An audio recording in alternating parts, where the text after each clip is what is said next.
Bienvenue sur cette édition de bonne année pour notre nouvelle édition du 21. Qu'est-ce qui va donc se passer en ce jour avec Laurent Esso, qui est l'un des plus puissants, pour ceux qui ne le connaissent pas, au Cameroun. Il est donc l'employé de Monsieur Biya, qui est donc le président de la République du Cameroun. Mes amis, dans ce studio, des Camerounais donc sont en train de préparer déjà son dernier départ, pour d'autres qui ont même écrit pour l'éternité. Alors peut-être nous allons donc éclaircir dans cette édition qu'est-ce qui va donc se passer avec son voyage qu'il a donc poursuivi pour que se rétablir. Vous le savez donc, c'est l'un des bras droits de Monsieur Biya. Donc s'il est donc touché. Que l'État est un monstre froid et qu'on ne combat pas l'État. On subit l'État. On obéit à l'État. Et tout ce que l'État décide, bien évidemment, on ne peut que se plier.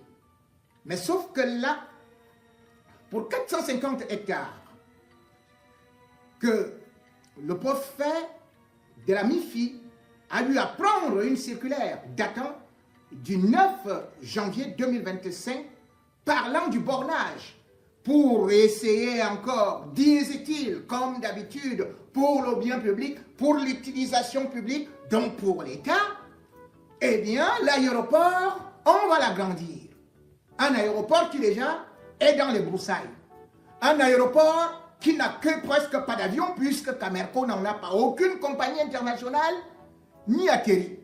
Mais subitement, ce que monsieur le chef d'État préfère faire comme cadeau de bonne année en cette année 2025, c'est d'aller voler les terres à leur propriétaire, juste parce qu'il a un stylo, parce qu'il bénéficie d'un décret, parce qu'il a les attributs de préfet.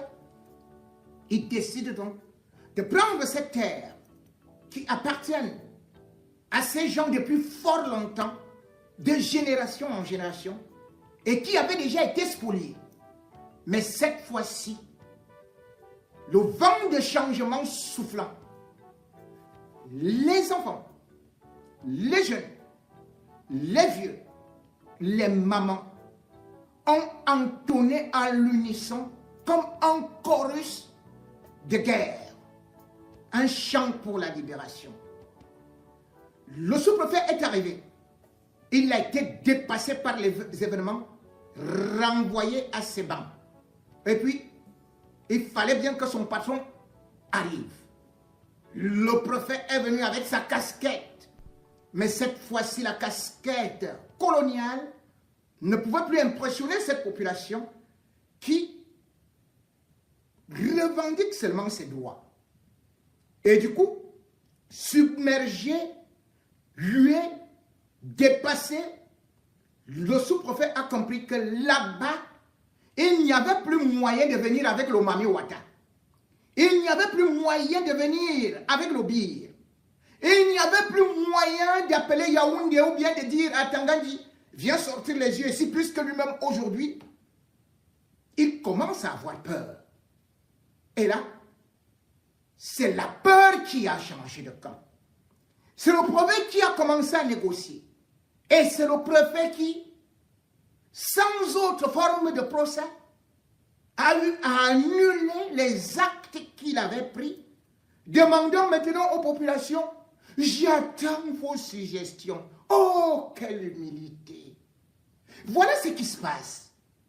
Lorsque le peuple, uni, soudé, déterminé, décide de défendre ses intérêts, aucun pouvoir, aucun régime, aucune armée ne peut faire plier un peuple debout. Et ça, c'était juste une entrée en matière qui devrait déjà interpeller le régime Biya, qui depuis 43 ans a eu non seulement à piétiner les droits des Camerounais, à déposséder et surtout ruiner avec une malhonnêteté, une agressivité et un mépris. Les Camerounais. Eh bien, ce régime devrait maintenant réfléchir que, attention, Bamungum, hier, Bamungum, aujourd'hui, à qui le tour demain? Puisque les réseaux sociaux ont montré ces images d'un préfet encerclé, qui aurait pu être enlevé. Sauf que, avec maestria et surtout avec respect, les populations ont écouté le prophète et ont laissé qu'il s'en aille. Oui, le peuple camerounais devrait donc s'inspirer de ce qui s'est passé, bien évidemment, qu'on ne va jamais montrer dans des chaînes de télévision nationales, au risque d'inspirer d'autres couches. Le peuple de Bamungum, 2025, c'est le lever des rideaux d'un nouveau Cameroun. Oui, le soleil se lèvera peut-être à l'ouest pour aller se coucher, on ne sait où. Mais pour l'instant, lueur d'espoir, avec des mamans, sans machette, sans kalachnikov, sans munitions, avec des parents fatigués, avec une jeunesse organisée. Bamungum nous a démontré ce qu'il faudrait faire en 2025. Ne pas se faire marcher sur les pieds, sur les doigts, sous prétexte que c'est l'État. Parce qu'on peut aussi porter plainte contre l'État. Parce que l'État n'est pas là pour gruger les populations. L'État n'est pas là pour déposséder les populations. L'État n'est pas là pour être hors la loi. L'État a beau être un monstre froid, comme ils disent, mais quand ils trouvent le peuple surchauffé, eh bien, le monstre froid finit par fondre comme neige au soleil. Mesdames et messieurs, démonstration de Bamungum, démonstration d'un peuple déterminé, démonstration d'un nouveau Cameroun, lorsque un petit coin de l'Ouest se lève, le Cameroun admire.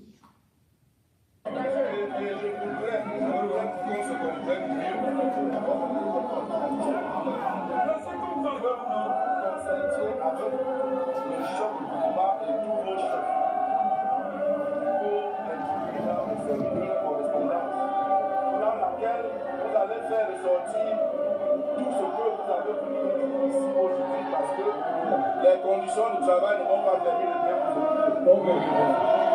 non, parce que l'État est la paix, parce que nous aimons la paix. Pour un premier temps, nous allons ce soir le temps donc de prendre vos requêtes, les étudier et les acheminer en faisant ressortir, n'est-ce pas, certaines suggestions ou propositions. Donc, nous retenons que la population s'est décidée à décider de passer à la vitesse supérieure en appelant au champ de guerre que nous avons souvent l'habitude, le LAL que nous avons souvent l'habitude d'exécuter lorsqu'on paie un parent. Et le préfet est là avec le sous-préfet et son état-major pour vivre ce spectacle vraiment. Ils ne savent même plus à quel sens se vouer. Que vivement l'État comprenne le souci, vraiment le problème de cette population qui n'en veut plus à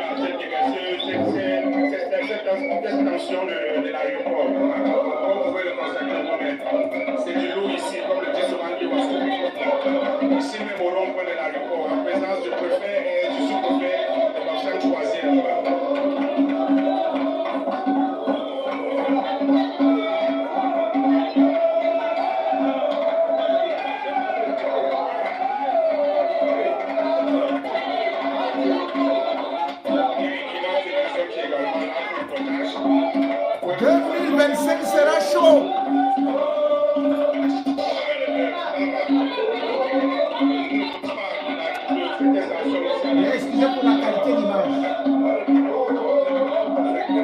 personne ne se place, pas de service pour le reportage et tout. Samedi, le tout chauffeur de vous.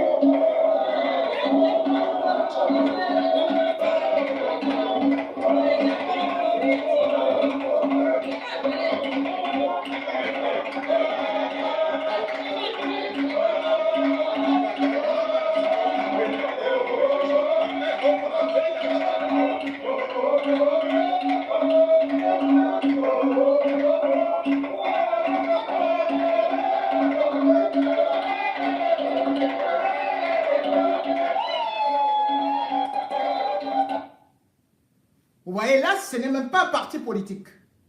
On va dire qu'ils ont été instrumentalisés par qui? De l'aéroport passé, les demandes sont présentes et je refuse catégoriquement d'écouter le mot du sous-préfet qui est là depuis plus de 45 minutes pour essayer de demander à la population d'aller au niveau de l'esplanade de l'aéroport comme prévu pour attendre le préfet. La population déjà ne veut rien entendre parce que nous sommes, dit-elle, toujours dans le site de l'aéroport, à ce rond-point. Et compte tenu du fait que le préfet a convoqué cette population à 9h30, il est plus de 10h par là, c'est le sous-préfet seul qui est là avec le commandant de la compagnie. Bravo Bamboum!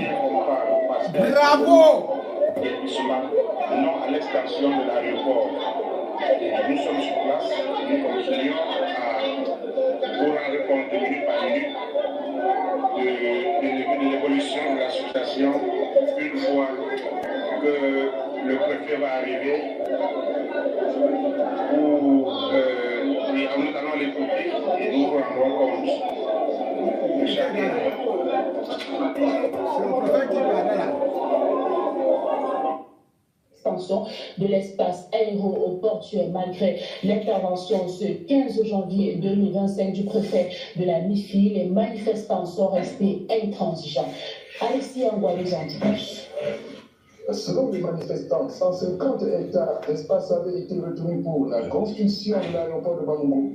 Nous sommes entre 1976 et 1978, puis le décret d'indemnisation en 1987. Malheureusement, autant quelques-uns ont vendu leur terrain après avoir perçu l'argent de l'État, autant beaucoup de déguerpis mourront sans avoir été indemnisés. Curieusement et sans consultation, disait-il, un décret présidentiel étend l'espace de l'aéroport à 449 hectares, soit 8 quartiers qui seront rasés. En 1977, nous avons reçu la première casse. On nous a permis de nous recaser, qui n'a pas été respecté. En 1987, on a cassé également. Nos parents sont morts sans être recasés. L'indemnisation, les parents sont morts sans toucher l'indemnisation. Il a fallu de toucher, beaucoup sont arrivés de voir qu'on avait déjà touché leur argent. Ce qui fait qu'ils n'ont jamais bénéficié de cet argent. Donc jusqu'au jour d'aujourd'hui, on revient vouloir nous casser pour la troisième fois. C'est que nous disons non, nous ne voulons plus la troisième casse. On nous a trompé la première fois, la deuxième fois, nous voulons plus pour la troisième fois. On a trompé nos parents, nous ne voulons plus qu'on nous trompe encore. Le préfet du département de la MIFI était attendu pour les écouter. Le sous-préfet de l'arrondissement de Bafoussam, troisième en mission avancée, n'a pas pu faire reculer les manifestants. Les ancêtres sont enterrés partout où vous voyez là. On va creuser, enlever les eaux et mettre dehors. Nous, on part où? On part où? Nous ne voulons pas l'argent. Nous voulons la paix, on ne veut pas l'argent. Regardez, là où on a d'abord encerclé l'aéroport, c'est dans la brousse. C'est dans la brousse, ils n'ont pas nettoyé, c'est la brousse. Ils n'arrivent pas à nettoyer. Maintenant, ils vont venir mettre la brousse partout ici. Pourquoi? Pour ce dernier, ils n'ont plus besoin du préfet, qui est néanmoins arrivé à crier avec quelques huées. Il va parlementer enfin. Pour éviter les interprétations erronées, l'autorité aéronautique, détentrice d'un titre foncier, ce titre foncier est de 449 hectares. Alors, il était question que la commission compétente, c'est-à-dire la commission cadastrale, descende sous l'accompagnement de M. le préfet pour procéder à ce qu'on appelle la reconstruction des bornes, parce qu'avant le temps, certaines bornes ont disparu. Et nous nous sommes rendus compte au fur et à mesure que le temps passe, les populations, n'est-ce pas, envahissent cette zone aéroportuaire. Donc nous sommes descendus, lancer ces travaux aujourd'hui et avons fait face à la résistance de la population. Nous l'avons échangé, nous l'avons écouté et nous avons demandé que ces populations, n'est-ce pas, puissent mettre par écrit toutes leurs récriminations pour qu'on essaie de voir quelles sont les nouvelles pistes. Même si quelques autochtones sont à blâmer, il faut se poser des questions sur la démarche qui a débouché sur le décret présidentiel qui crée un type de Bamougoum sans village d'origine. Puisqu'on parle d'un... Bien sûr que cet exemple montre jusqu'où les autorités camerounaises, bien que sortant les yeux, peuvent aussi reculer. La pression va monter jusqu'en 2025. Tel qu'on maltraitait les populations du Cameroun, l'armée coloniale, ça ne pourra plus se passer. L'Ouest avait fait de la résistance. Et d'ailleurs, l'un des braves fils de l'Ouest, curieusement, ce jour-là, c'était le 54e anniversaire de sa mort. Lui qui a été assassiné. Ernest Ouandi. Ernest Ouandi ne s'est pas laissé piétiner, ni le peuple de l'Ouest. Le peuple de l'Ouest a subi des massacres de la part de l'armée française. Et Ernest Ouandi était le dernier qui restait dans la résistance. Il est venu se sacrifier pour le Cameroun. Et c'est curieusement ce jour-là, le jour de son anniversaire, que justement, Bamougoum se lève. L'esprit d'Ernest Ouandi est en train de revenir au Cameroun pour la libération, pour qu'on dise non à ce pouvoir colonial qui a longtemps duré, à ces dictats sur des populations, à ces massacres qu'ils ont toujours perpétrés avec des armes. L'heure de la liberté et l'heure d'honorer les martyrs de l'indépendance, de la lutte, les nationalistes, les vrais patriotes. L'heure est arrivée et c'est arrivé par Bamougoum.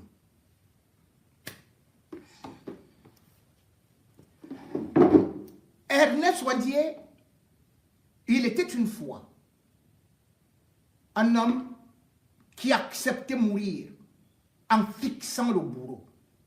Il a refusé de se faire attacher les yeux. Et mercredi 15 janvier 2025, l'UPC est allé sur les lieux s'incliner devant sa tombe. Ernest Ouandi devrait être honoré. Mais les dirigeants camerounais, pensent-ils à lui? Les écoles camerounaises, pensent-ils à nos héros? Lui, ça passe tout simplement comme une lettre à la poste. Mais l'histoire ne s'efface pas. Les grands hommes ne disparaissent pas. Et même quand ils sont morts, ils nous reviennent à nous. Et atterri à Sémieux. Nous sommes ici à la sépulture du camarade de Ernest Ouandi. Transporté par un vol de la médaille du Cameroun, sur un vol conduit par le pilote Béaraoul, transporté à Bamoussa et exécuté à 10 h le 15 janvier 1971. La première étape, c'était bien entendu la visite de la métier. Nous rentrons de la visite de la métier où nous avons honoré la mémoire de tous nos martyrs qui ont été précipités du haut de cette chute. Et ce supplice a été arrêté avec le sacrifice du camarade Fossi Jacob. On a honoré sa mémoire, le prêtre des lieux. Nous avons fait faire les rituels habituels de purification, ça a été fait. La deuxième étape de la journée, vous le savez également, c'est public, comme c'est le cas en ce moment, c'est le dépôt de la gemme de fleurs sur la tombe du camarade Denis.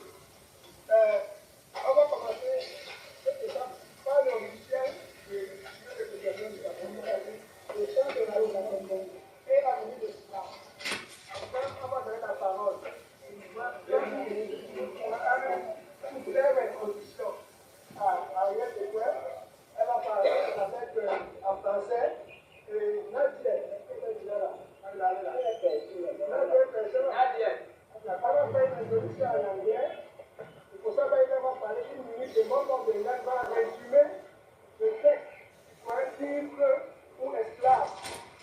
Il fallait pointer le 2 mars 1952. Donc,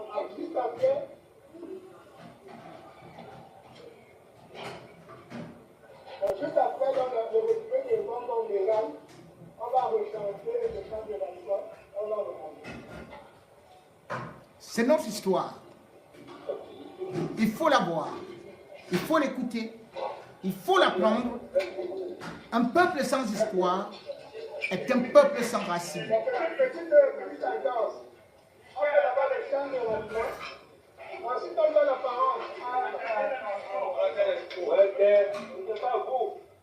N'interrompez pas. Juste après, on va donner la parole à notre patriarche maintenant.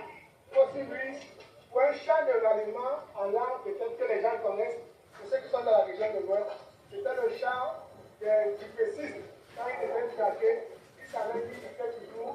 Il a resté un seul pour le pagans indépendant. Pour ceux qui comprennent la langue, nos langues, elle va chanter ça. Donc commençons tout de suite par le chant de ralliement, s'il vous plaît. Oh, La vraie version originale. de nos ancêtres. Écoutez notre hymne. Ça, Autrefois, tu vécus dans la barbarie. Comme un soleil, tu commences à paraître. Peu à peu, tu sors de ta sauvagerie. Bon, topé l'épaule, toqué du fort. Ma mère m'a collé au magnéso. Ba we del ba fe ni we we. Ba kum song ni we li ñu jul jo. Chi long is long ni be. Oh yeah, paseni masoda me. Ding we ning wo so. Ichi ding yes, eote kuve. Chi long is long ni begis. Oh yeah, masini masoda me.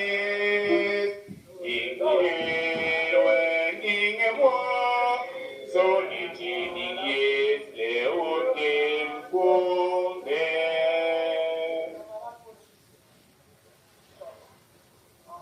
Alors tu peux t'amener.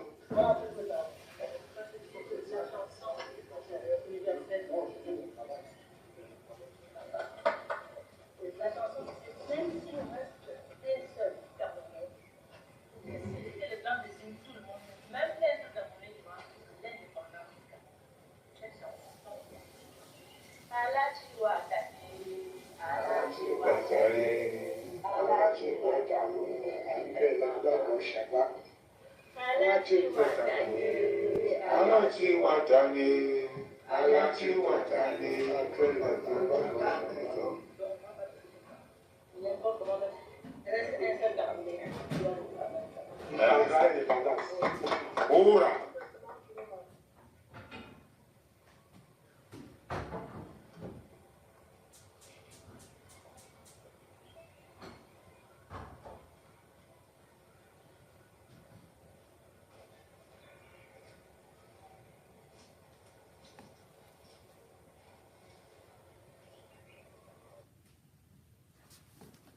Merci d'avoir arrêté.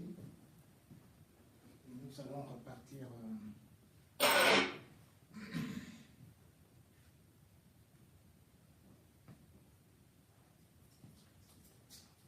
Mesdames, messieurs, c'est parfois émouvant quand on voit des gens qui avaient la vie devant eux, qui ont tout abandonné, qui ont tout laissé, qui ont couru les risques les plus démesurés pour nous. Et ce sont les profiteurs qui n'ont pas lutté, qui sont au palais d'études, qui occupent les grands postes. C'est eux qui se disent patriotes camerounais. Qu'ont-ils fait pour ce pays?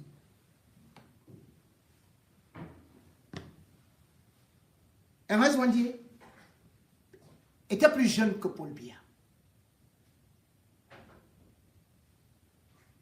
Dans son œuvre, d'ailleurs, il aura le même concours qu'Amadou Ahidjo pour aller fréquenter à Yaoundé. Il finira d'ailleurs par devenir instituteur. Mais il va constater que notre pays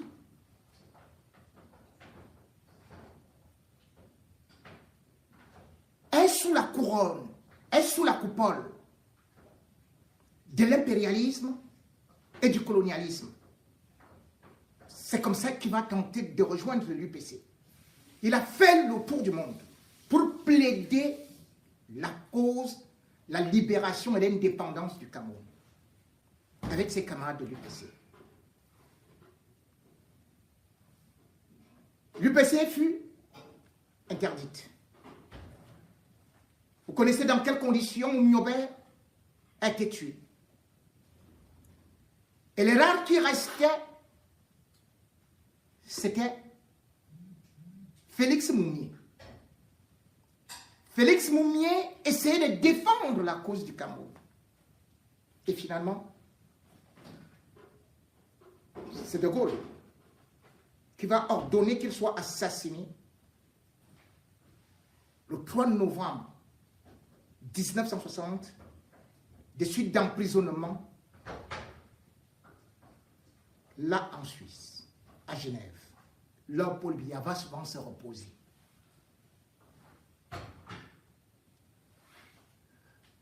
Félix Moumié était jeune, il avait la vie, mais il a donné sa vie pour ce pays-là. Et malgré le danger, malgré qu'il soit enterré à l'étranger, malgré le fait que l'armée française, utilisant également Amadou Ahidjo, était en train de finir tous les nationalistes qu'on avait alors baptisé maquisards, Ernest Ouandié sera courageux et va dire « Je repars au pays ». C'est comme ça qu'il revient au Cameroun en 1961, alors qu'il sait qu'il est en danger de mort.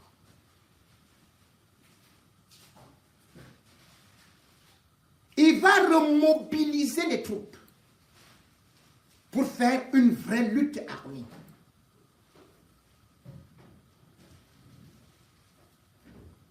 Il sera pourchassé.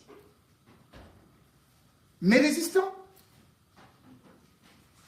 son combat va faire de telle sorte que l'armée française va utiliser des armes qui n'étaient pas conventionnelles.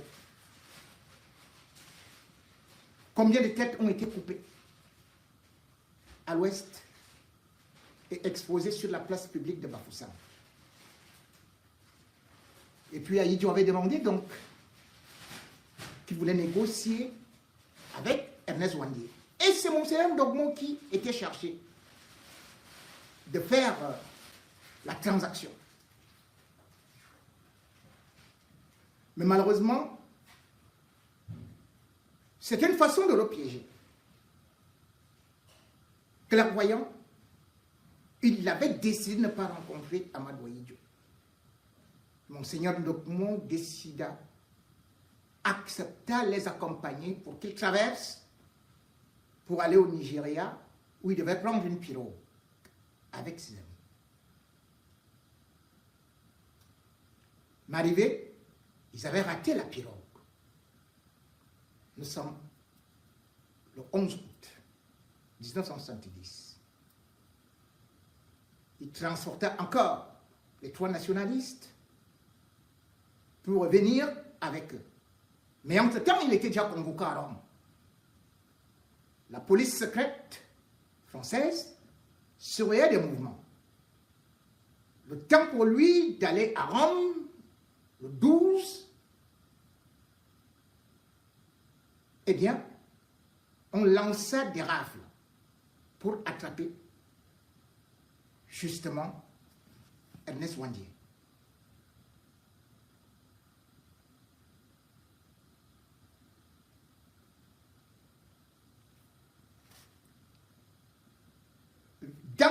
course-poursuite,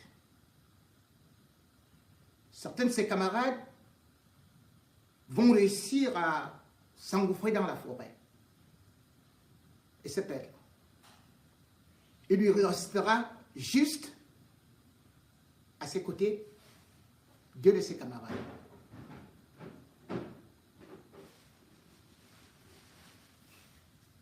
Dont Mathieu Djassep. Mathieu Djassep était son secrétaire particulier.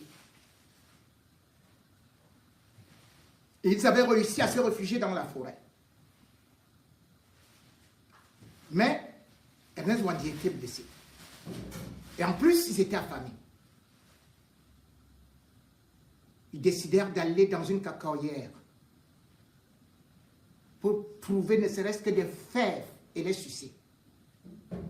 Et c'est là où les propriétaires de la cacaoyère vinrent les surprendre. La cour-poursuite fut immédiatement encore engagée. Oui, à l'époque, c'est les Noirs qui dénonçaient les nationalistes auprès des Blancs, en les présentant comme étant des maquisards. Dans cette course-poursuite, ils ne pouvaient pas beaucoup aller vite. Et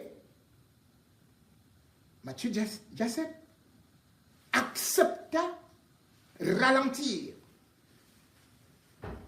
pour lui dire de partir, que lui se sacrifie. On va l'arrêter. Il va nier qu'il n'a pas vu Ernest Ouandi. On va le ramener comme on court. Ernest Ouandi ne pouvait pas courir longtemps. De toutes les façons, il était cerné de toutes parts. Il fut arrêté le 19 août 1970. Et j'étais en prison avec ses amis. Le procès devait immédiatement s'ouvrir le 26 décembre, c'est-à-dire que le lendemain de la fête de Noël.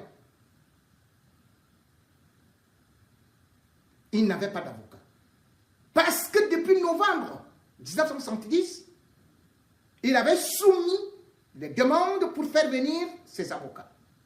Donc un Français et un Anglais. Mais les autorités françaises et camerounaises de connivence avaient décidé de ne pas donner de visa à ces avocats-là. Presque perdu. Avant même le procès, il a été torturé à mort par un homme qu'on appelait Fauchivé. Parce qu'il y avait 2 tortionnaires spécialisés à l'époque. C'était André Tchoundé et c'était Fauchivé. Quand Fauchivé torturait Ernest Ouandi, c'était des excréments. Mais le gars ne lâchait rien. Il tombait évanoui. On le réanimait. C'est-à-dire qu'il y avait tout un médecin qui était là, avec des équipes, que quand il veut déjà mourir, quand il a déjà perdu connaissance, on le réanime pour recommencer la torture le lendemain. Le jour du procès, tout son derrière était balafré. Le régime insistait qu'il doit seulement accepter l'avocat qu'ils ont choisi pour lui. Il avait donc dit, non, mieux vaut aller avec moi directement au poteau. Quel que soit ce qu'on avait dit à cet homme, il était ferme dans ses convictions pour la libération du Cameroun, pour la lutte contre l'impérialisme, le colonialisme.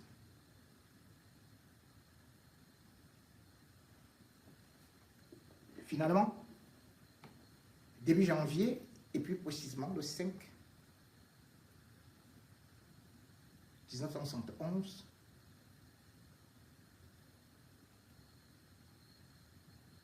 Ernest Ouandi est condamné à mort.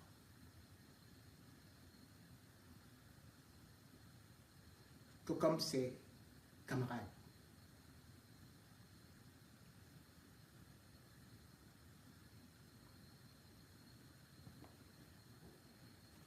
Ahidjo ne savait plus quoi faire.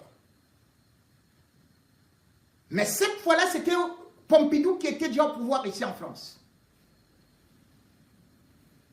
Pompidou lui ordonna: j'arrive au Cameroun le 9 février. Il faut que je trouve que tout est nettoyé. Tout est nettoyé. Il insista 3 fois. Ahidjo dit: nettoyer comment? Il dit: je ne vais pas le trouver vivant.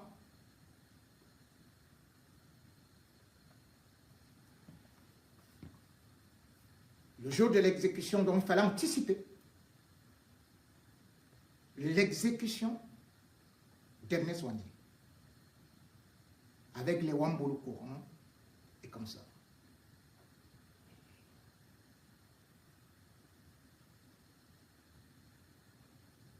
Le seul qui fut condamné à perpétuité,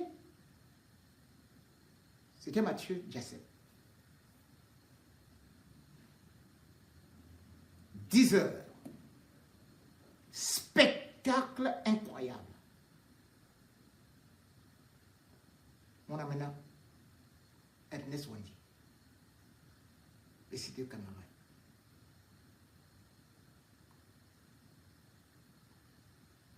Un soldat lui dit: est-ce que tu veux une bouteille de bière? Ernest Ouandi se tourna et lui dit: on ne dit pas comme ça. Il faut plutôt dire: est-ce que tu veux une bière? Merci. On voulait absolument le terroriser, mais il était souriant devant une foule nombreuse. Au moment où il fallait bander ses yeux pour passer au poteau, il dit: non. Il veut voir comment on tire sur lui. Sûr de lui. Aucune peur.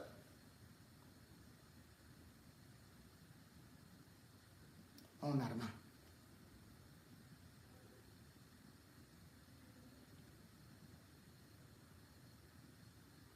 On le transperça de balles. Et ces cours-là, cela ne s'arrêtait pas là. Puisque un officier français arriva à côté de lui, vit la dépouille. Ernest Ouandi respirait encore. Il arma à bout portant.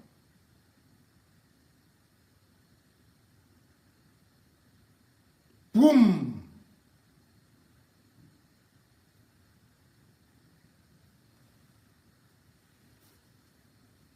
Tout était fini.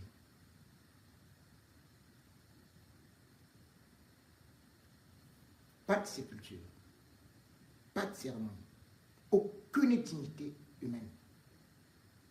Comme des animaux atteints de rage, on partit les enterrer dans une fosse commune. Une seule chance, le bras d'Ernest Ouandi avait un plastique. C'est grâce à ce plastique qu'on a su que c'était sa dépouille plus tard.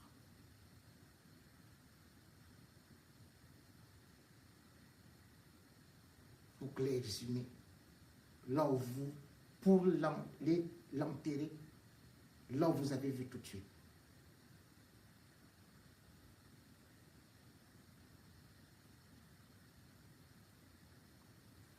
L'indépendance du Cameroun, faut-il le dire, avait été proclamée le 1er janvier 1960. Mais le Cameroun est le seul pays qui ne fête pas son indépendance. Parce que la France avait imposé plus tard à Idio, juste moins d'un an après, de créer la République fédérale du Cameroun, parce qu'on avait déjà découvert le pétrole dans les régions anglophones. Et il fallait exploiter ce pétrole-là. Bien évidemment aussi, les Français avaient beaucoup de peine, beaucoup de problèmes. Avec ce coup de Touré qui avait déjà refusé, qui avait déjà balancé, les Français qui ne pouvaient non plus exploiter la bauxite, la lumine. Or, le Cameroun avait un grand potentiel. Or, les nationalistes ne voulaient pas qu'on brade les matières premières. Les nationalistes défendaient cela comme un véritable patrimoine.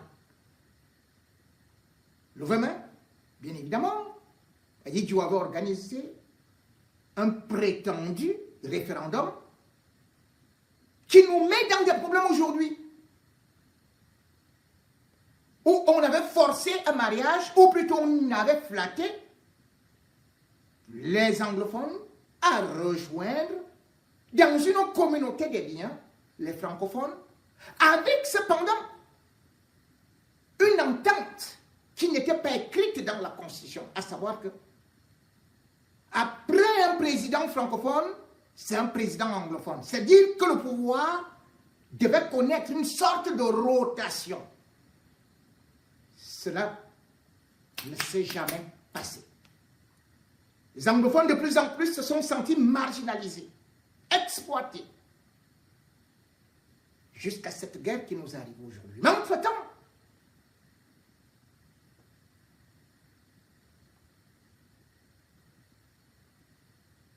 acculés par l'histoire et par les commémorations, voulant absolument effacer le nom de Ernest Ouandié, de Félix Moumié, parce que tellement ils avaient mis dans la tête des Camerounais que c'était des maquisards, des assassins, des tueurs.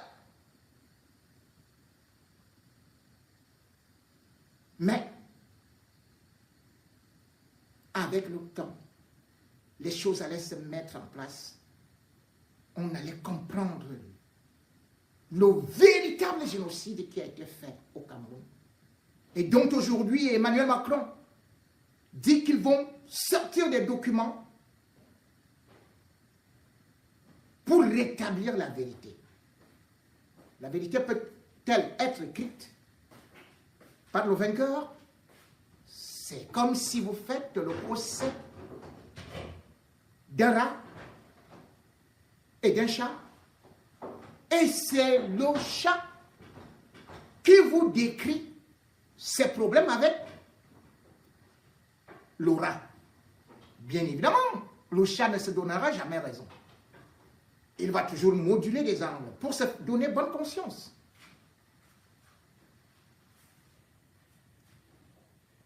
Biya, après avoir eu à se débarrasser de la dépouille d'Amadou Ahidjo, voulant montrer que lui, il était complètement innocent.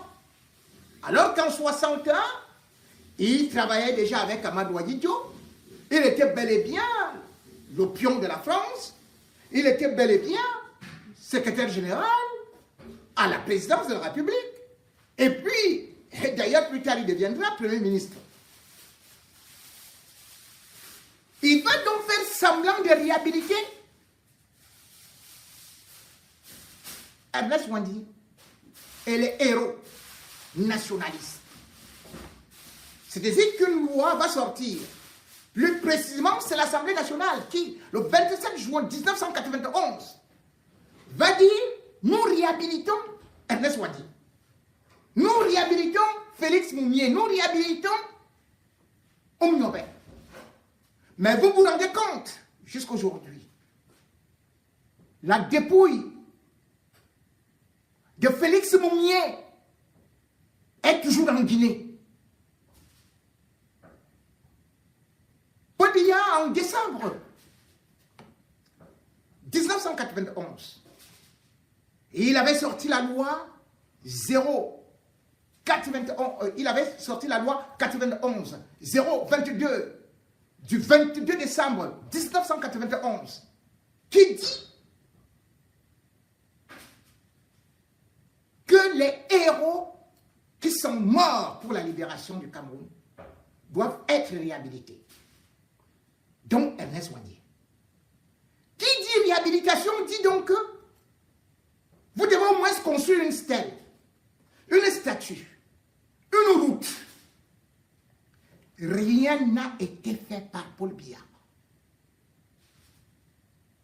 Vous avez vu l'état de la tombe, seulement de Ernest Ouandié. Et au-delà de ça, quand on réhabilite, dans tous les pays du monde entier, il y a les ayants droit qui doivent être indemnisés. Ernest Ouandié a bien laissé les ayants droit. Tout comme d'ailleurs celui qui n'a pas été fusillé, Mathieu Jassep. Ce n'est qu'en 1985 qu'il est sorti de prison. Et il n'a même pas eu un centime. Il a été réduit dans un état de clochardisation. Terrible. Rien à manger. Aucun nationaliste n'a été réhabilité par Paul Biya. Aucune manifestation. Rien dans les livres.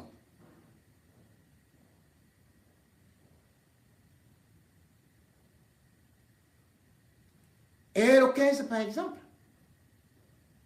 comme là, ça passe tout simplement comme ça. Parce qu'il a participé à ces assassinats. Parce qu'il était le représentant du colon.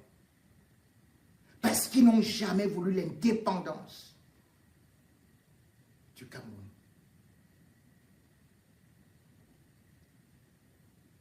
Aujourd'hui, ce sont des bandits qui étaient avec les docteurs Lupo-Lojula, qui refusaient l'indépendance du Cameroun. Donc Paul Biya en premier. Paul Biya n'a jamais demandé l'indépendance du Cameroun. Aucun des ministres actuels n'a jamais accepté de demander la liberté, la souveraineté de l'État du Cameroun. Et c'est eux qui sont les premiers aujourd'hui à vous dire, pour la souveraineté nationale, ils sont devenus des panafricanistes. Quand vous ne parvenez même pas à honorer les héros de chez vous, dans quel pays? Ici en France, on continue à honorer De Gaulle.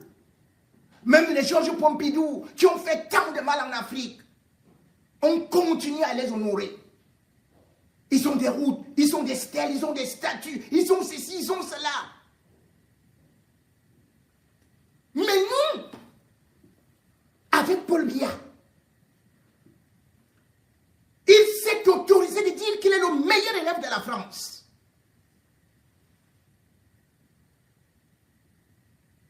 Alors que la France doit indemniser le Cameroun.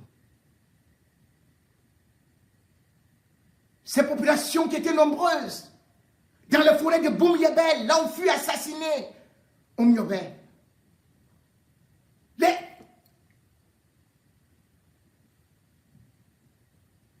Afana,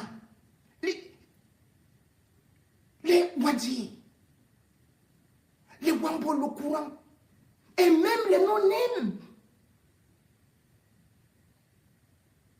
qui ont été si écrasés. On a diabolisé Monseigneur Ndokmo juste parce qu'il voulait aider comme un prélat des nationalistes, et de sur quoi il voulait la paix. Il voulait des négociations, mais il est parti mourir en exil. 1995, après avoir été à Rome, puis au Canada, comme sans domicile fixe, où on lui a donné toutes sortes d'attributs maléfiques. On a inventé des histoires qui n'ont jamais existé contre tous ces hommes-là. Mais ceux qui ont tué et vendu le pays, et qui continuent à vendre le pays, qui continuent à piller le pays, qui continuent à acheter des armes pour les retourner contre les Camerounais. C'est eux qui disent qu'ils sont prêts. Le Chypre a continué à servir leur pays. Il a servi quel pays? Il était dans quelle partie? Il a lutté où?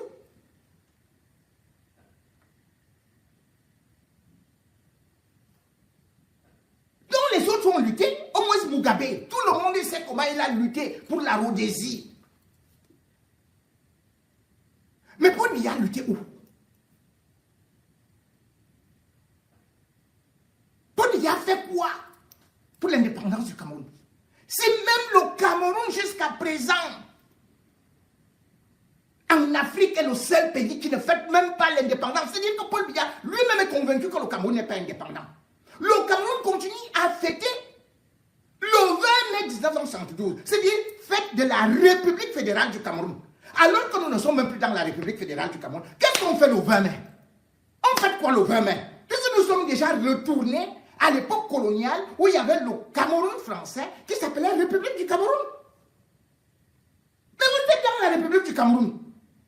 Et vous continuez à fêter la République fédérale du Cameroun. On dit, revenons donc au fédéralisme. Vous dites, non, jamais le fédéralisme. Mais le 20 mai, c'est quoi? Le 20 mai représente ce jour où vous avez dit que vous créez donc la République unie du Cameroun.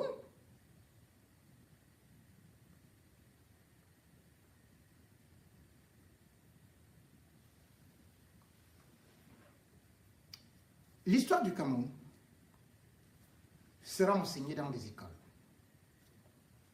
Mais 2025 doit aussi être une année de libération. 2025, parce qu'il ne faut pas seulement voir le colon qui est blanc. Il y a bien les colons noirs. Il y a bien des noirs qui ont vendu leurs frères aux colons blancs. Il y a bien des noirs qui jusqu'à présent continuent à faire de l'exploitation de l'homme par l'homme. Et il y a bien les colons qui sont actuellement à étudier, qui sont dans le gouvernement et qui, exactement comme le faisaient les anciens colons, refusent de céder, veulent tout garder. Mais vous le savez, seule la lutte libère.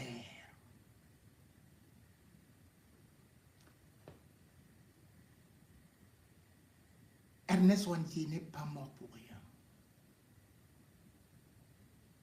Félix Moumié n'est pas mort pour rien.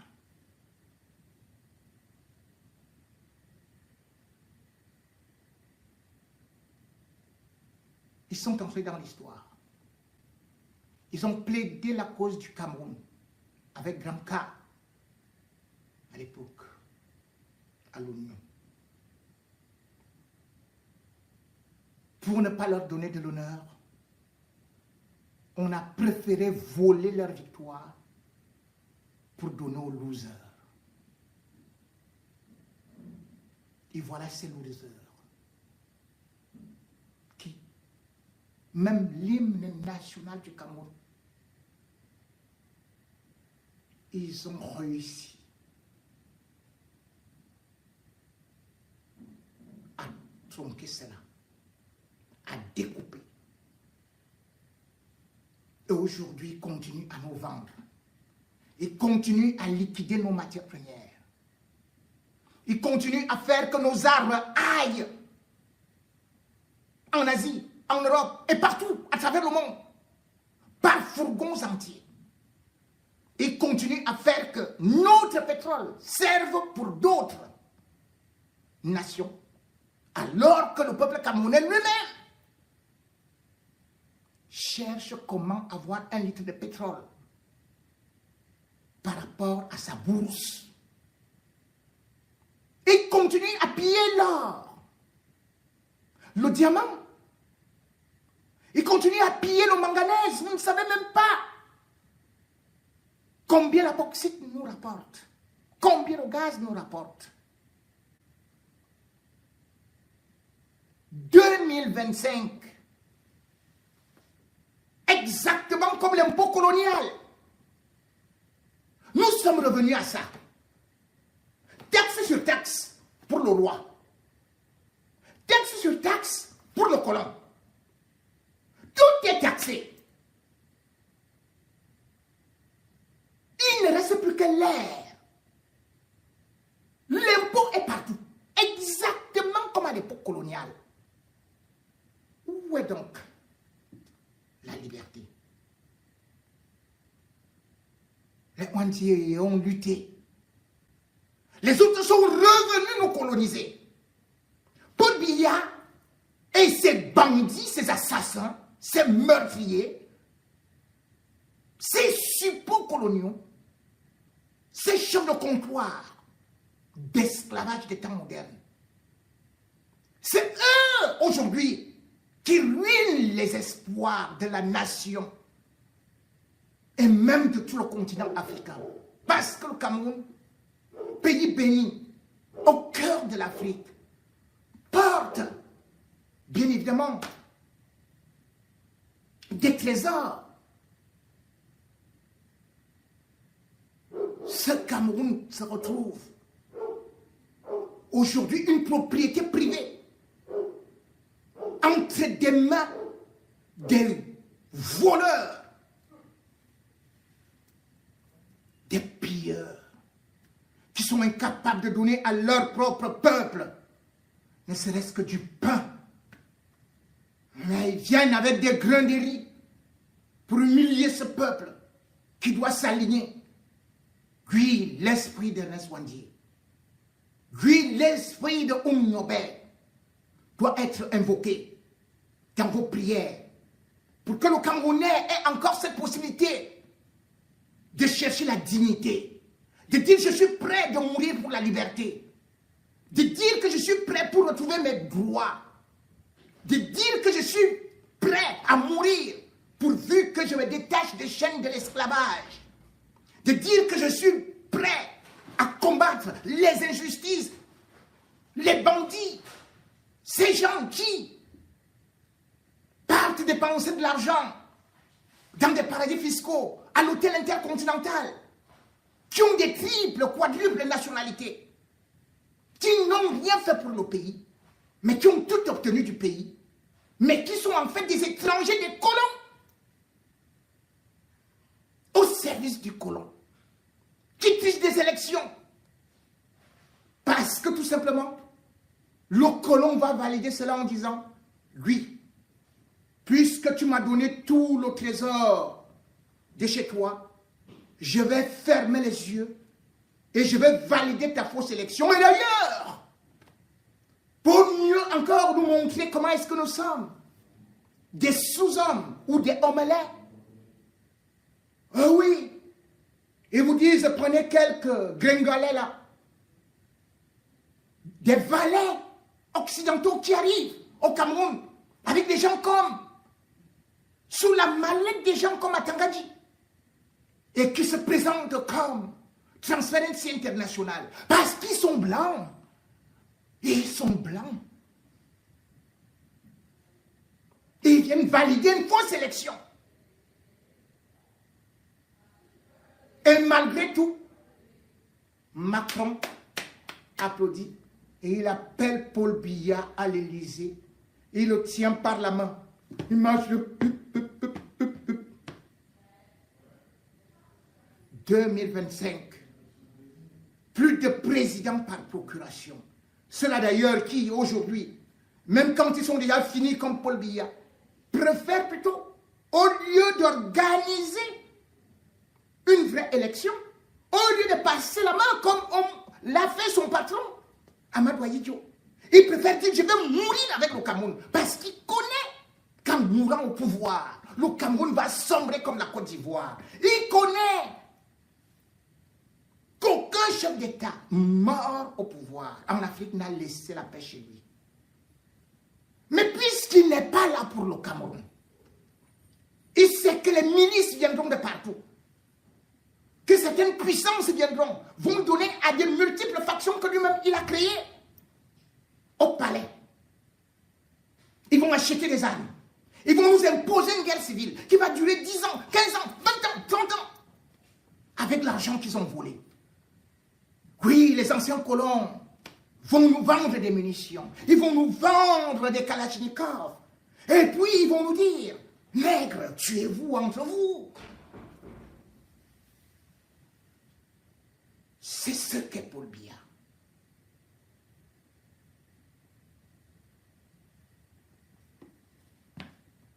Oui, à cette époque-là, même les veuves, l'orphelin, on s'en fichait. On préférait les humilier. À l'époque d'Ernest Ouandi, on s'apprenait à leurs femmes, à leurs épouses. Et d'ailleurs, dans quelles conditions? Elles sont mortes. Violées au Cameroun, humiliées au Cameroun, assassinées au Cameroun. C'est-à-dire, ces gens sont allés jusqu'à l'extrême de la haine. Et c'est ce qu'ils font aujourd'hui. Même contre une maman de 80 ans,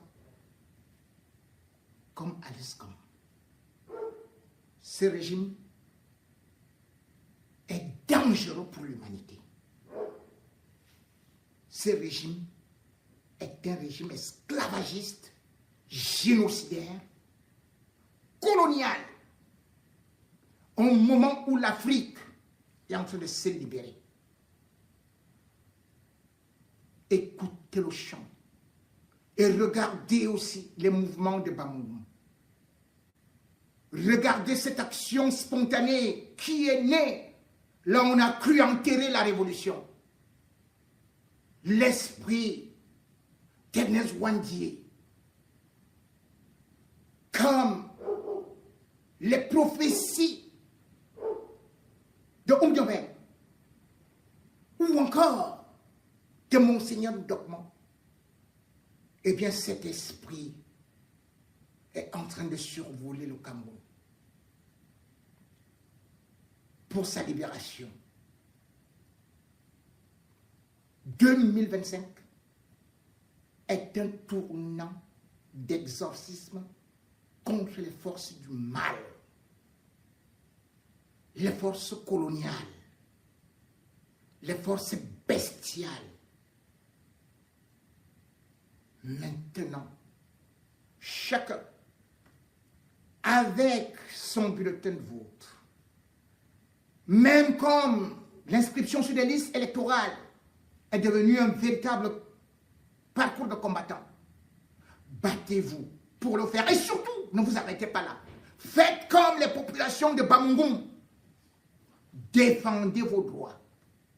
Défendez vos votes. Défendez la démocratie. Et surtout, dites-vous, ils ne sont pas nés pour marcher sur vous éternellement. 43 ans, voire 60 ans, c'est trop. Il est temps qu'ils aillent aussi se reposer. Ou alors, qu'ils aillent uniquement. Là, ils ont construit leur avenir en enfer. Et que nous, frères et sœurs du Cameroun, divisés par le tribalisme, par le clanisme, par le non-fascisme, que nous parvenions à repenser les plaies, que nous parvenions à nous embrasser, surtout à regarder la vérité. On ne peut pas, même dans un véhicule, avancer sans regarder le rétroviseur. Nous avons une histoire. nous avons un devoir de mémoire. Ceux qui se sont battus avant nous doivent être honorés. Et pour qu'ils soient honorés, on honorait Ernest Ouandié, Félix Moumié et autres. Nous devons nous battre pour le changement. Nous devons nous mettre ensemble comme le peuple de Bamougoum. Maman, ne portez plus le kabangondo pour chanter Paul Biya toujours Shoga. Ça vous a donné quoi? Jeunes, n'allez plus avec vos benskins parce que vous avez juste l'huile de sardine. Pour aller continuer à être avec un vieillard qui, lui, était au palais à l'âge de 29 ans. Il était déjà ministre. Et qui vous dit aujourd'hui que votre avenir, c'est uniquement dans la rue ou applaudir. Laissez-le avec ses fils au Wonangini, qui appartient à une certaine dynastie. Tout comme ceux qui ont volé les fruits de notre pays et qui ont mangé ça et veulent continuer à les consommer à vie pendant que nous sommes en train de mourir comme des fourmis. Oui. Regardez l'exemple et l'histoire qu'on a refusé de vous enseigner. Ils avaient vos âges. Et parfois, ils étaient plus jeunes que vous. Mais ils se sont battus pour leur pays. Et partout où ces gens ont étudié, ils ont aussi vu que partout dans ces pays de démocratie, ce sont les jeunes qui se sont aussi battus. Et c'est à partir de là que même vos parents et vos mamans vont vous suivre. Ils vont vous dire, vous êtes des fers de lance de la nation. Prenez donc vos lances et lisez bien évidemment cette prière de Saint Michel Archange. Que dit-il? Prenez vos lances et transpercez ces démons qui sont devant vous, qui bloquent votre avenir, qui ont détruit vos vies, qui sont à étudier, et partout dans les ministères, qui ont signé des pactes sataniques, qui ont tué Ernest Ouandié, qui ont tué Moumié, qui ont tué Osenda-Fana, qui ont tué des nationalistes et qui veulent nous soumettre à l'esclavage pour toute une vie. Vive Bamougoum, vive Ouandié, vive la libération. 2025, à vos marques, prêts. Partons, même si nous ne parvenons pas à marcher, faisons le footing comme maman et Yuska.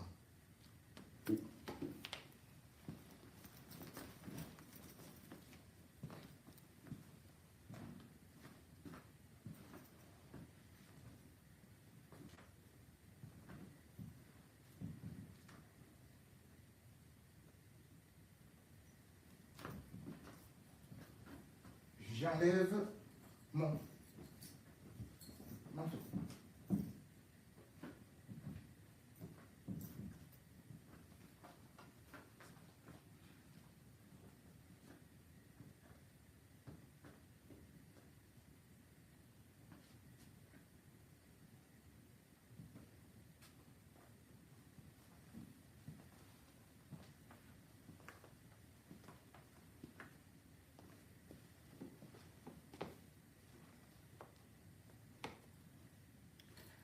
Elle a 80 ans. Elle aurait pu dire j'ai réussi ma vie. Parce que ses enfants sont bien situés. Parce qu'elle a des relations. Elle aurait pu profiter et être même ministre de n'importe quel gouvernement. Plus de 50 ans comme avocat. Et surtout, reçu pas seulement à la Maison Blanche, mais dans tous les endroits et lieux les plus huppés. Alice Com est une dame qui aujourd'hui inspire nous a montré ce que c'est que le courage. C'est une maman qui vient de donner un souffle, un vent pour le changement. En défiant celui qui tantôt voulait nous servir des serpents. Puis, a dit pas seulement ça, il va aussi nous envoyer les abeilles. Et quand il a vu que les abeilles n'étaient pas grand-chose, il nous a dit, maintenant c'est le moulinette pour nous écraser comme ces condiments. Des mots qui, à la limite, pouvaient décourager n'importe qui. Mais Alice Com est restée droite dans ses bottes parce qu'elle a toujours défendu les droits humains. Beaucoup d'ailleurs ont voulu lui attribuer tout simplement cette épithète comme l'ambassadrice de la cause LBGQT, je ne sais pas comment ça se dit. Mais Alice Com ne s'est jamais démonté puisque depuis sa verte jeunesse et dans sa trajectoire, il n'y a point d'endroit où elle a fait des marchés publics, a volé, a payé et surtout a déshonoré son pays. Bien au contraire. Quand vous parlez de son nom, elle représente au moins l'intégrité, la probité morale et surtout le courage de ces femmes qui ont fait l'histoire comme des vraies Amazones. Le régime Biya, en 2025, s'est donc arrangé à écraser toute bouche qui peut porter. À écraser une maman. À écraser les ONG en inventant des histoires bricolées, inventées, romanesques, que les Camerounais aiment bien écouter, ou alors que les gens du régime Biya aiment bien inventer pour que les fanatiques nous les diffusent comme des disques d'or. Alice Com a été présentée comme celle-là qui provoquait le blanchiment. Depuis 2021, devait acheter des armes, sauf qu'à Tanganyi, il y avait tout ce que le Cameroun a comme frontière, police, gendarmerie, sémile. Ils n'ont pas pu arrêter une seule arme destinée à Alice Com. Ils n'ont pas pu nous démontrer qu'elle est partie ravitailler tel ou tel groupe terroriste. Sauf qu'on est venu ouvrir les yeux pour nous dire que, mais attendez, elle a collectionné beaucoup d'argent. Oh, c'est des milliards. Et pourtant, Dieu seul sait, chaque membre du gouvernement, c'est toujours des vols de 10 milliards, 15 milliards, 20 milliards, 1000 milliards. Cela, on ne les cherche pas. Mais on cherche les ONG qui, dit-on, n'ont pas volé dans les caisses de l'État, mais sont plutôt partis prendre de l'argent ailleurs ou bien ont été financés pour venir aider les pauvres, pour venir aider les malheureux. Non. C'est eux qui sont dangereux. Pour avoir donc brisé les scellés, qui d'ailleurs ont été apposés de façon malhonnête, de façon illégale, Alice Com, chacun d'entre nous a suivi son épisode. L'épisode où Atanganji a fait qu'un préfet la convoque, et puis le préfet a fui. Ce n'est plus ça, on nous a dit que c'était à la gendarmerie, directement au tribunal militaire. Au tribunal militaire, maintenant, l'affaire n'est même pas encore terminée, on nous a dit que c'était le service central de recherche. Vous pouvez vous imaginer. C'est-à-dire que les gars-là ne recherchent pas les microbes qui sont à Yaoundé. Vous vous rendez compte que depuis 2024, 52 taximens ont été tués à Yaoundé, enlevés. À Yaoundé. On ne vous le dit pas. Le service central de recherche ne les recherche pas. On recherche Et à Yaoundé, on recherche Alice Com, qui est à Douala. Elle a donc dit, moi je n'ai rien à faire avec le tribunal militaire là-bas. On est comme ça. Comme ils aiment bien entendre que les gens du Nord, ils les utilisent et ils les qualifient de moutons. Voilà donc un mouton qu'on appelle Oumarou. C'est lui-là, c'est un vrai mouton. Le commissaire Oumarou, d'ailleurs, même on l'appelle là-bas mouton. Lui-même, il marche comme un mouton. Les oreilles devant, les fesses derrière. Mais Oumarou, c'est un mouton. Lui, c'est un mouton. On lui dit maintenant que bon, l'affaire s'est dépassé à Tanganyika. L'affaire s'est dépassé au tribunal militaire. L'affaire s'est dépassé. Oumarou, vas-y. Oumarou n'a ni nom ni prénom. On l'appelle seulement commissaire Oumarou. C'est-à-dire que son frère était parti faire un concours comme ça. Là, on a aussi dit que oh, Oumarou a réussi ou bien au concours des officiers de police. Et comme on a dit que bon, faisons un peu l'équilibre régional, même si Oumarou, lui, ne connaît pas très bien parler français là, parce que lui, il est toujours, je l'ai dit que je lui ai vu. Bon, enfin, passons.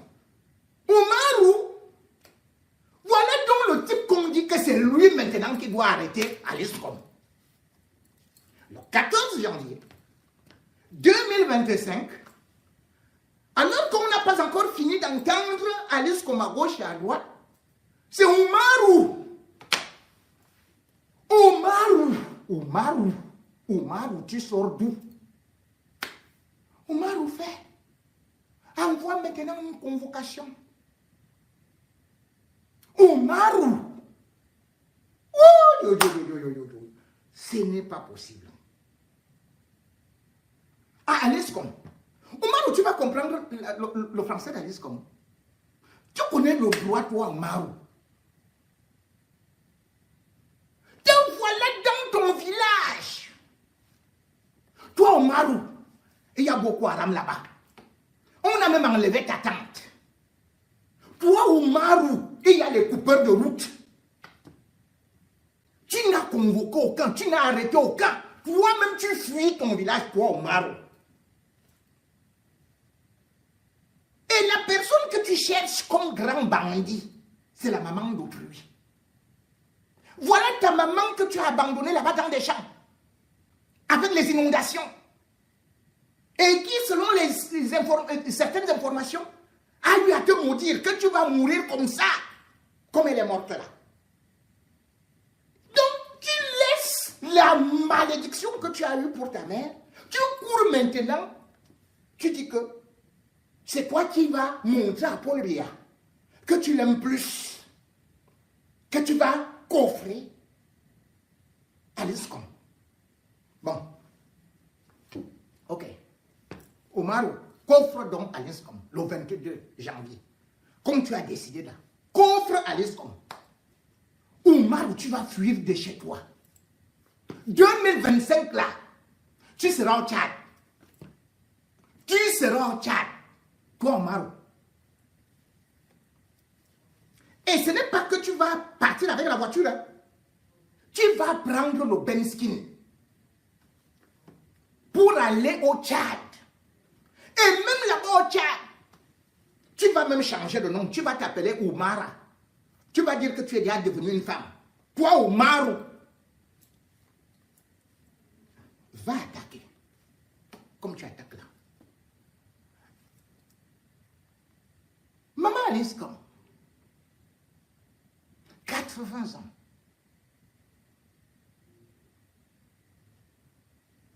Ça devrait être un monument.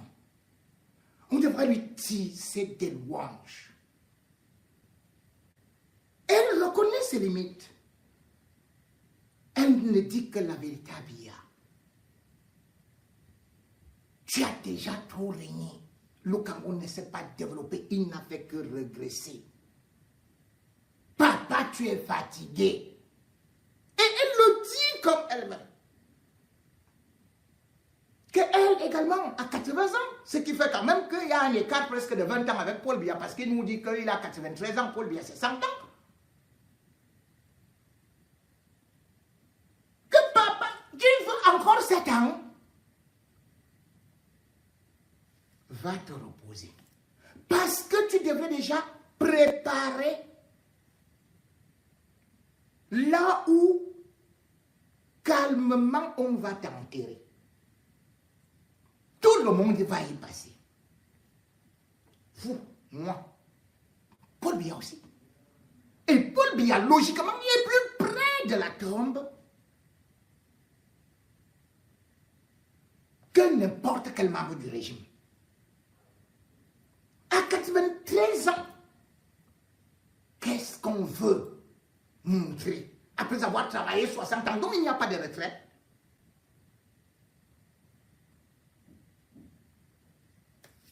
Voulant l'impressionner, voulant faire que la boucle, Alice comme ne s'était pas, elle a encore un message sublimal pour Paul Biya. Si déjà il a les oreilles pour entendre, si déjà il a la possibilité de comprendre le message, si déjà il peut avoir la lucidité de comprendre que tout est terminé et qu'à un certain moment, à force de forcer, on finit par briser la dernière courroie de respectabilité qui risque de faire qu'ils finissent ces derniers jours derrière des barres de fer. Que le petit honneur que les Camerounais avaient pour ce papa-là, que lorsqu'il y aura bien évidemment des mouvements, il risquerait d'être emporté par le vent. Message de Alice comme avant qu'on ne voit également, elle, cette femme qui est aussi croyante, qui a décidé aussi de virer ceux-là qui doivent être les apôtres de la bonne parole de Dieu. Alice comme il n'y a pas de saints et de saintes sur terre, mais tout au moins, elle a des paroles et des positions sacrées. Écoutez. Qu'est-ce qu'on a fait au bon Dieu pour être un peuple opprimé par ceux-là même dont on attendait tout et à qui on a tout donné? Le premier cadeau, c'est le pouvoir qu'ils aiment plus que tout. Et le pouvoir depuis une quarantaine d'années. Je me souviens du 6 novembre 1982. On était tous derrière lui. Tous nos espoirs, on a déversé sur lui. Et aujourd'hui, à l'heure où viennent les adieux, il n'est pas capable de s'arrêter et de dire, mais au fond c'est vrai, qu'est-ce que je vais leur laisser? La guerre? Mais non, j'ai des enfants qui vont vivre avec eux. Le sang partout pour arroser les terres? Mais non. Nous sommes un pays qui a connu la révolution verte et qui croit au miracle de l'agriculture pour nourrir ses enfants. Cette agriculture, on ne l'arrose pas avec le sang des enfants. Monsieur le Président bien, excellent. Vraiment, à l'heure des adieux, parce qu'on le veuille ou non, vous et moi, nous sommes sur le départ. Arrêtons-nous. Arrêtons tout. Posons-nous les bonnes questions. Quel pays nous laissons? Que méritent les Camerounais? Nous devons réparer. Nous devons tout faire pour que les choses changent et que ce pays qui nous a tout donné, qui est le nôtre, qu'on ne le veuille pas, puisse être un paradis pour chacun et pour tous. Un paradis pour chacun et pour tous. C'est ça qu'enseigne d'ailleurs l'Évangile. Mais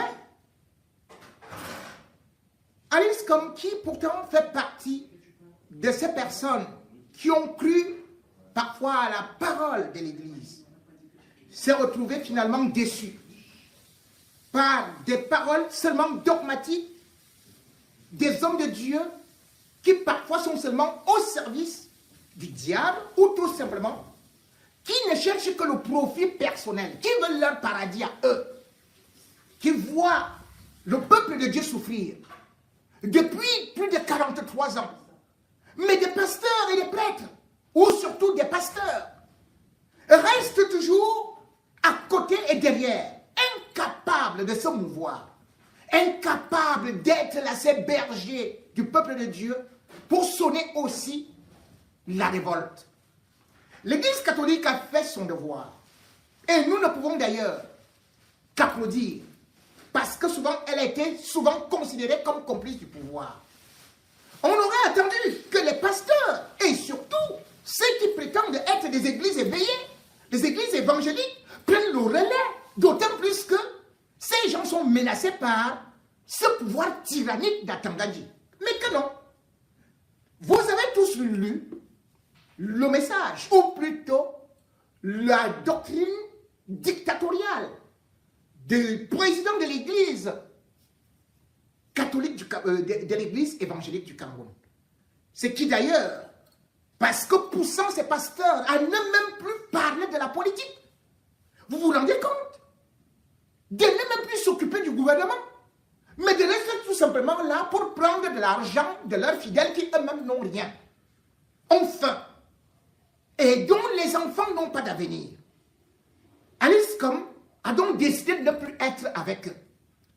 Les églises évangéliques, complices du pouvoir diabolique. Les églises évangéliques, bien évidemment, qui viennent tout simplement là pour nous arroser des fleurs, des paroles qui n'existent pas, mais qui se font de l'argent dans nos poches, dans vos poches, doivent désormais être abolies. Oui, l'heure du boycott est arrivée. Même Dieu, si tu n'es pas avec lui, eh bien, il te renvoie. Lucifer n'est-il pas dans son royaume? Eh bien, les églises évangéliques ont choisi leur camp. Le camp de l'argent, le camp du pouvoir, parce qu'il n'existe pas de neutralité entre le bien et le mal. On doit choisir. Soit tu choisis le bien, soit tu choisis le mal. Et les voici. Regardez. Regardez, voilà les démonstrations qu'ils font. Voici les églises évangéliques. On leur dit les choses du peuple. Regardez ce que celui-ci fait sur les bâtons. Regardez. Regardez un con comme ça là. Regardez. Regardez celui-ci. Ah, vraiment. C'est Dieu qui a demandé à ce fou de faire ça. Et avec ça, il va passer avec donnez 1000. Je ne prends pas les pièces, je ne prends pas ceci, je ne prends pas cela. Regardez. Voilà ce qu'on fait dans les églises. De plus en plus, je suis moi-même convaincu que le christianisme que nous sommes en train de promouvoir au Cameroun est masculin. Parce que les statistiques les plus basses parlent de 65% de chrétiens. Tendance confondue. Ça peut même aller jusqu'à 70%. On ne peut pas être dans un pays où chaque jour, ces 70% vont s'asseoir à l'église pour prier, dit-on. Et en même temps, le pays est dans l'état où il se trouve. Mais en fait, qui bousille ce pays? C'est les chrétiens. Non, disons-le. Les 70%, s'ils veulent changer ce pays, ils peuvent le changer. Je ne dis pas que les musulmans sont des saints, puisqu'en général, on dit qu'ils sont une trentaine de pourcentage. Mais si vous avez 70%, vous pouvez peser sur la balance des vertus dans ce pays. Quand on parle de la justice sociale, mais qui sont les magistrats? C'est les chrétiens. Détournement de fonds publics.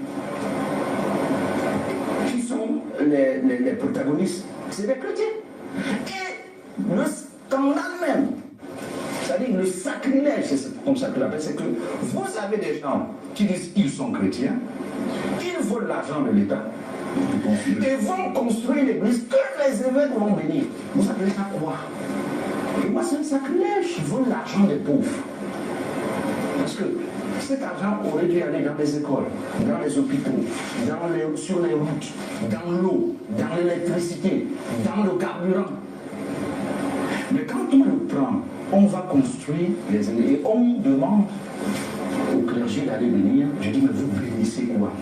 C'est le cimetière des pauvres, c'est les cadavres des pauvres que vous bénissez. Parce que cet argent aurait pu servir à développer ce pays. Donc, si le Cameroun est à 110% fait de chrétiens, comme les statistiques nous disent, et que le Cameroun est dans cet état, ça veut dire que c'est les chrétiens qui le jouent. Et s'ils sont le problème, ils peuvent aussi être la solution. Nous devons réinterroger la qualité du christianisme au Croatie. Si ce christianisme est incapable de rendre notre pays meilleur, parce que les produits, ceux qui nourrissent ce pays, c'est les produits de nos écoles. Ils ont fait Vogt, ils ont fait Akonwa, ils ont fait Macaque, ils ont fait Liberman, ils ont fait Saint-Paul, ils ont fait Saint-Jean. C'est eux qui nourrissent ce pays. Ça veut dire quelque part qu'on a échoué. Et il faut avoir l'humilité de le reconnaître. Et si on a l'humilité de le reconnaître, on peut rectifier le tir. Parce que moi, aujourd'hui, je rêve d'une révolution chrétienne comme on s'appelle.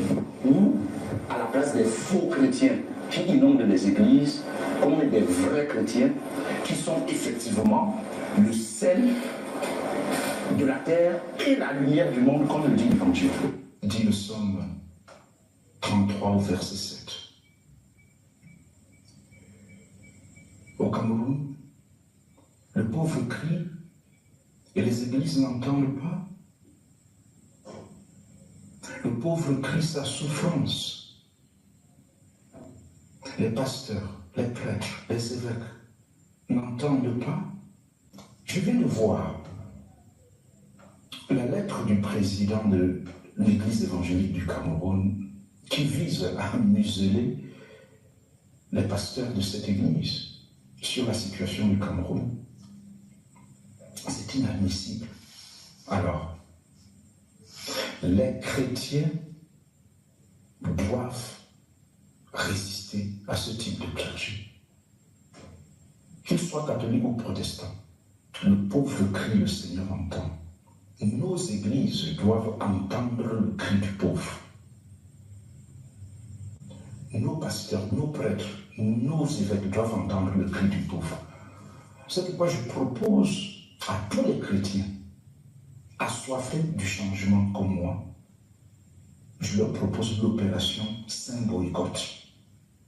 Saint Boycott, qui consiste à boycotter les membres du clergé qui ne veulent pas soutenir la soif du peuple pour le changement. C'est ça. Beaucoup d'entre eux sont aux petits soins des élites. Et ne partagent pas la souffrance et ne sentent pas la souffrance des pauvres d'en bas. Ils ont leurs 3 repas par jour et ne savent pas ce que c'est que la vie chère, qui écrase la veuve et l'orphelin.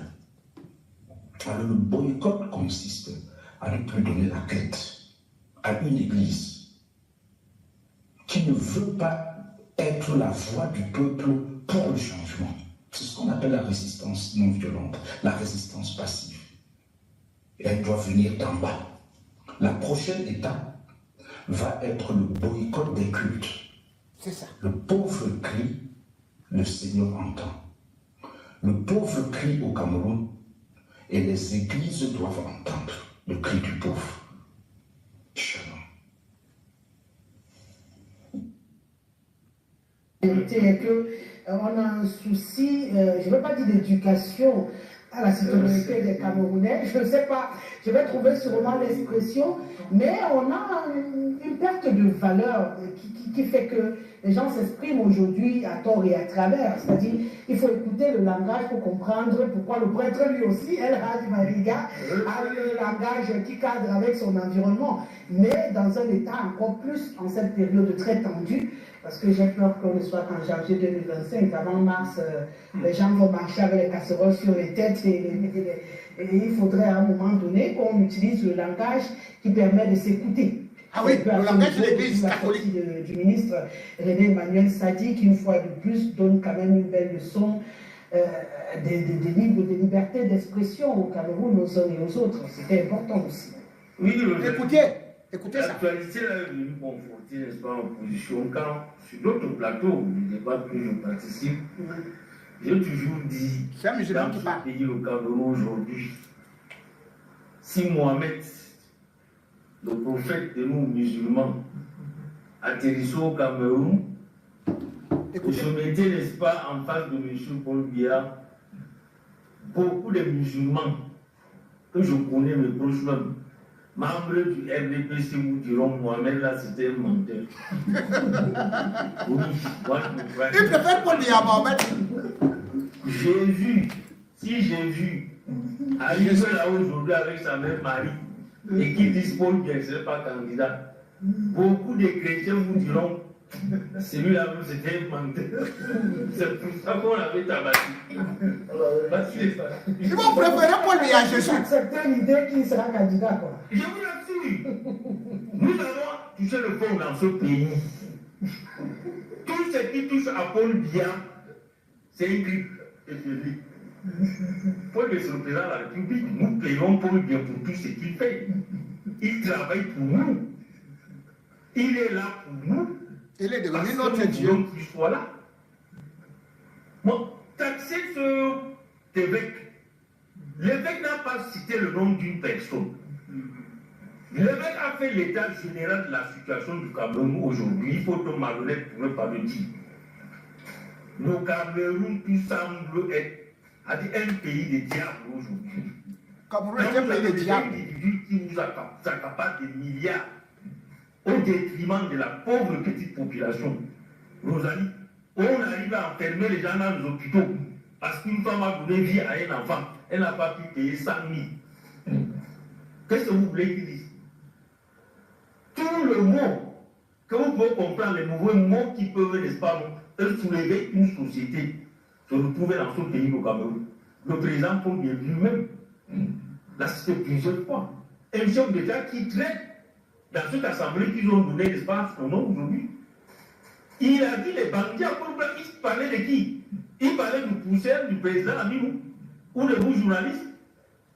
Il parlait de ceux prévaricateurs qui ont détruit, qui détruisent le pays. Et qui les a nommés? Quand un homme comme ça qui est dans la zone, et puis, c'est que les Camerounais ne savent même pas. Je ne vais pas vous couper la parole, j'ai juste oublié de vous dire que c'était Falfal But. Voilà. Maintenant, c'est rattrapé. Je dis, ces trois mecs qui ont parlé, n'est-ce pas, sont dans une zone où, je vous assure, c'est l'enfer, c'est le pandémonium, comme les gens disent. L'extrême nord du pays, ils voient la souffrance des gens. Ils touchent du doigt la souffrance. Donc, quand quelqu'un vient parler comme ça, vous croyez qu'il a dit parce qu'il en veut à Paul Biya? Il en veut aux entourages des personnes que Paul Biya et qu'il ne veut pas les faire partir. Ce n'est pas de Paul Biya qu'il s'agit. Ce monsieur ne dira jamais ça de Paul Biya, non. Mais comme c'est lui le responsable, c'est lui qui nomme tous ces gens. Donc, le Camerounais tellement précaire, la souffrance est palpable, c'est visible dans nos quartiers partout. Donc c'est un constat général qu'ils ont fait, et ils disent le diable vaudrait mieux peut-être, choisissons d'abord le diable, après nous verrons. René Emmanuel Sadi dit qu'ils peuvent en respectant, et je vous redis la même chose vous-même sur ce plateau, en respectant. Mesdames et messieurs, mieux vaut peut-être le diable, mais nous sommes déjà, comme le disait l'intervenant tout de suite, dans un régime démoniaque. Et aujourd'hui, justement la prise de parole, de position des hommes de Dieu, nous montre justement que le diable fait sermon sous l'ombre du crucifix. Que ça a toujours été comme ça. Et il y a des gens qui sont en soutane, mais qui en fait sont des démons, sont des diables. Et d'ailleurs, l'église évangélique, c'est quelle version qui a été reconnue? L'homme qui parle aujourd'hui appartient à qui? C'est au régime. Rappelez-vous que tout un général d'armée camerounaise, suite aux tribulations subies dans cette église, le général Esaïe Ngambou avait créé une dissidence avec quelqu'un d'autre. Je vais revenir dans les dossiers noirs du samedi soir. Pour aller créer une autre branche de l'église évangélique qui est venue au secours